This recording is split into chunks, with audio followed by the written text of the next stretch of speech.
आज कोंबडी वड्याचं पीठ घेतले, हळद घेतले, मीठ घेतले, कांद्याची पेस्ट घेतलेली आहे। गरम पाण्यामध्ये पीठ मळून घ्यायचं आहे। त्याच्यानंतर मी 1 ते 2 तास रेस्टिंगला ठेवणार आहे।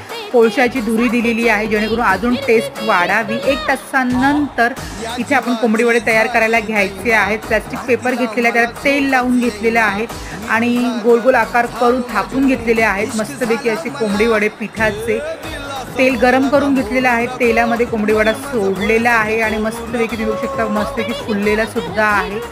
आणि दुसरी पद्धत म्हणजे परत गोल करून घ्यायचं आणि प्लेटच्या साहाय्याने दाबून घ्यायचं आहे। अशा प्रकारे सुद्धा कोंबडी वडे तयार होतात। जर जरा जमत नसेल अशी दुसरी पद्धत पण खूप छान आहे, तर नक्कीच ट्राय करून बघा। लवकरच मी हा व्हिडिओ अपलोड करणार आहे। आणि आजचा बेत तुमच्याकडे काय आहे? आमच्याकडे आहे कोंबडी वडे आणि चिकन आहे सुक्कं केलेलं। चला तर मग या जेवायला। Thank you for the watching.